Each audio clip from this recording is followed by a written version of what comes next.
Browns beat the Steelers, Lions over the Bears, the Niners are back, the Bills are back, the Broncos are back. Pseudo back.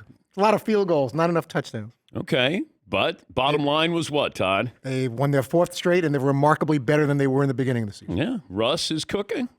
Broncos dangerous. Who's with? Maybe, with you? In the Huns. Would you rather be a Bronco fan or a Charger fan today, Todd? Much rather be a Bronco. Okay, all right. So things could get worse. And Brandon Staley, the head coach of the Chargers for the time being, was asked about his defense yesterday, and it got a little tense. I have full confidence, like I've told you, and like I've told you from the beginning, I have full confidence in our way of playing.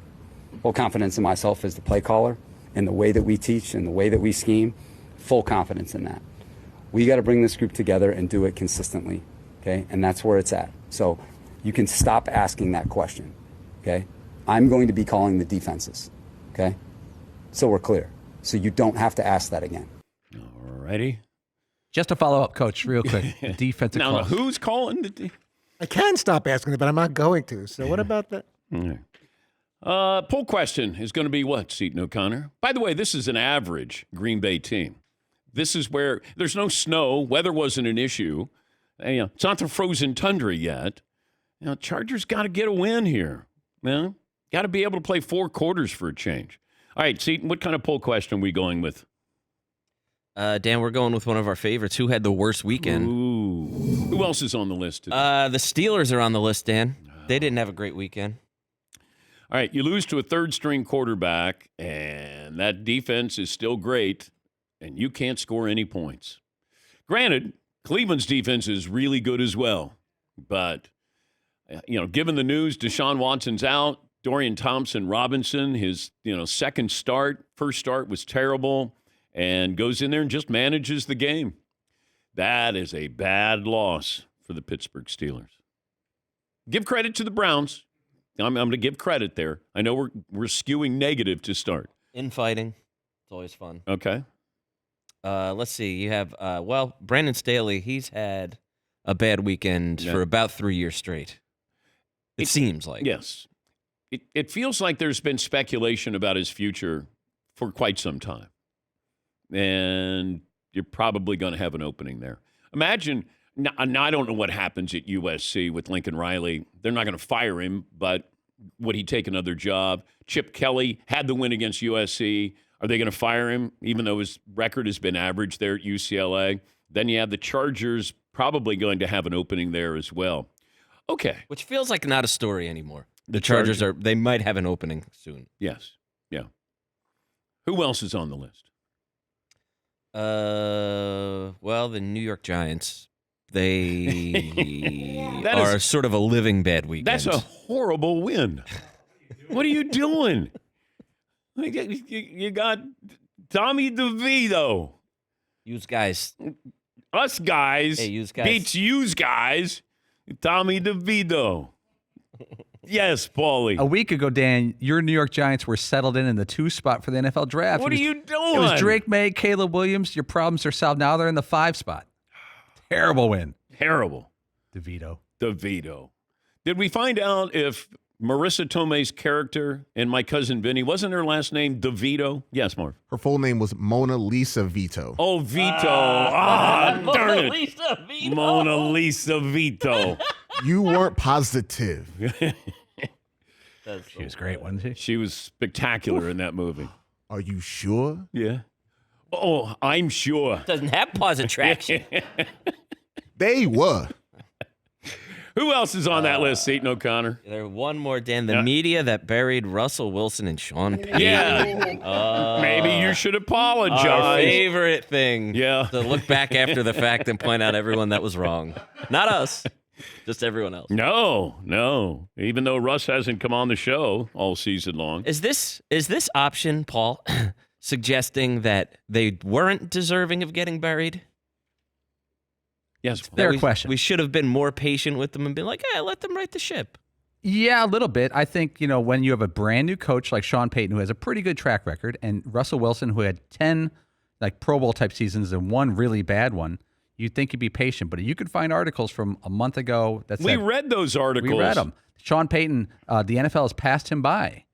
This was the wrong hire for the Broncos. When do you bench Russ? Yep. How do you get out of his contract? Yep. All of those things. 5 weeks ago. You members of the media, you. And we were like, you guys are crazy. I said, this hey. is going to turn around sometime around week 11. No, we definitely This didn't- is going to turn around. You guys are crazy. We were somewhere in between. We're like, ooh, it's ugly, but let's not go scorched earth. We're warm takers. There was Geno Smith and the Seahawks were bawling. They were absolutely lights out, and Russell Wilson and the Broncos were terrible. Yeah. They were terrible. Lying in wait. Well, we've had a few of those stories this year. Those Colorado Buffaloes. I still don't think that it's a good sign that the coach was finally like, hey, Russ, stop playing and just do what I want. And then, hey, look, we righted the ship. Yeah.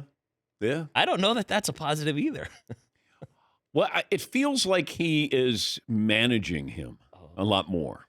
That there's almost not a pitch count, but it feels that way of, Sean Payton is managing No, we're not diving in with Bronco There's no diving analysis. in. The winning cures a lot of things. I know, but you were not on the I was bandwagon. not. I thought it was you a were a member disaster. of the media that, Yes. 1 in 5, there was no reason to believe that all of a sudden they were going to go on any kind of winning streak. Yeah.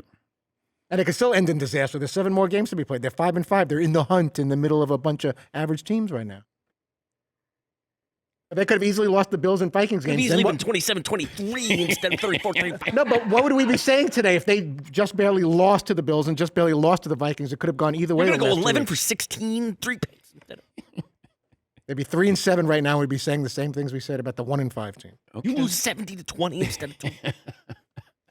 Hey, he made fun of Hackett, then he got killed 70-20. Explain that. All right. Hackett didn't It's lose your 70 to team. 20. It's your team. I know. They had a punt fest for a very long time and constant I sacks. tried to get you to take them against the Buffalo Bills. No, Didn't the they're Broncos they're lose gonna lose by 70-20 13. to the Dolphins? They did. Yeah. Yeah. Years ago. Yeah, it is. That was like not even... Feels like that. Not even this season. By the way, congratulations. How about a positive? Why? What? I'm just kidding. Why? Yeah, we're gonna do a positive. Here's Jerry Jones. Oh, my God. But I will say this, it was magical the time we had together. And I want you to know something. On December the 30th of 1923, you're going in the Dallas Cowboy Ring of Honor. Yeah. Texas. I hope it's 2023. What did I say? 2023.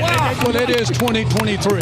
I know you want to get this real clear. Okay, 3 weeks from now.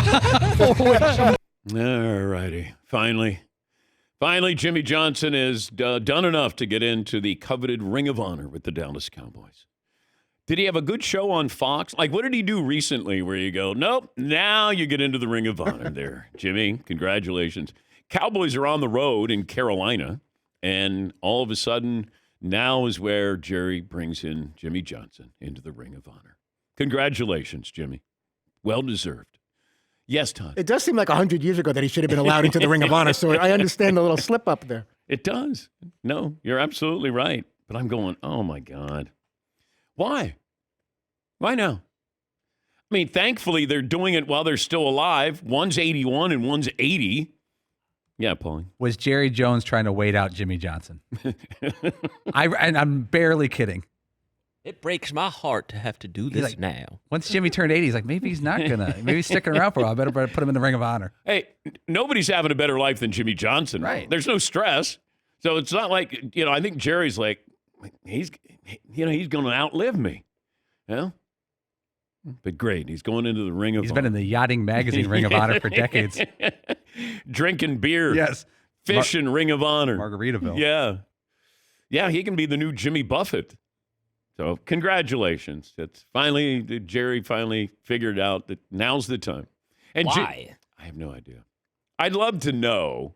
I'd love to, when Jerry leaves and then all of a sudden the Fox guys get together and Terry or Howie or Strahan goes, wait, what the hell was that all about?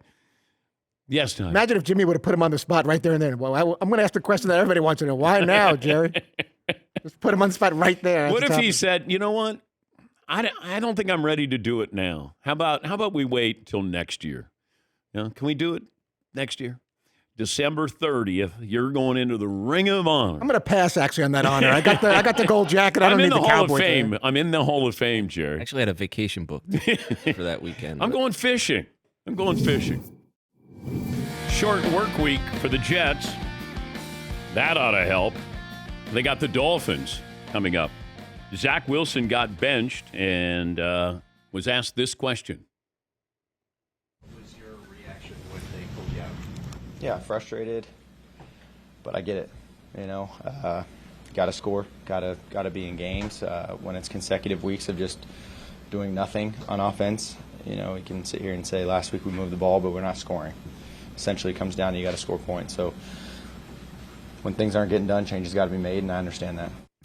All right, he isn't playing well, but this is the best attitude you can possibly have.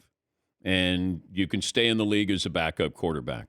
I think the Jets know what they have or what they don't have with Zach Wilson.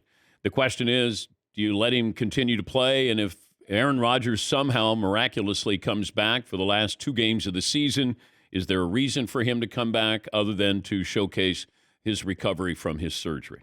That's about it right now. But the Jets and Zach Wilson, that was not a good look yesterday as they got roughed up by the Buffalo Bills. C.J. Stroud, his name is mentioned as an MVP candidate, and according to DraftKings, he has the 5th best odds. He didn't look good yesterday, but he did have a couple of moments there, and they ended up winning the game. He talked about his name being mentioned in the MVP race.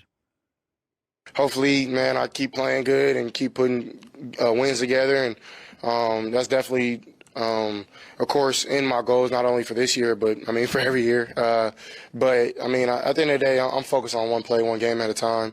And knowing how people are so wishy-washy, I don't know if I'm still in that race. No, I'm just kidding.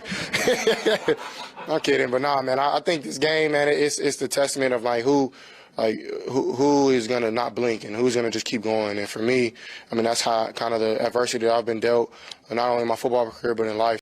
Yeah, it's a good attitude to have. You got to win those games. It wasn't pretty. He had 3 interceptions, but they won those games. And that's the important part of this. You're surrounded by that much talent, though. Well, that's another thing that people keep saying, oh, you act like the Texans are a surprise. I go, they are. They got a rookie quarterback, a rookie head coach. That usually doesn't go well. And, look at all that talent he has around him. Rookie wide receiver. Yeah. Tank Dell was like a 3rd-round draft pick. He wasn't, the top 5. Now all of a sudden he's Tyreek Hill. And then what about Dalton Schultz? He's got experience. I said experience, and he's on another team. 5'10", 165. Ding. Ding. Yeah. Dalton Schultz has experience, but that doesn't mean that he's upper echelon of tight ends, I don't think. All of a sudden, it's like, yeah, look at that talent. I go, it feels like they got cast-offs here. It is fun, though, that if you have a rookie quarterback, a rookie wide receiver, if you can keep them together and producing, those storylines always work out really well. And right now, low cost for both of them, when you think about it. Yes, Marvin? Whenever they kept saying Dalton Schultz, I was like, man, the mobster? And I was like, oh, Dolch Schultz. I was like, Dutch Schultz? Oh, sorry. Dalton. I was like, huh? Dutch Schultz.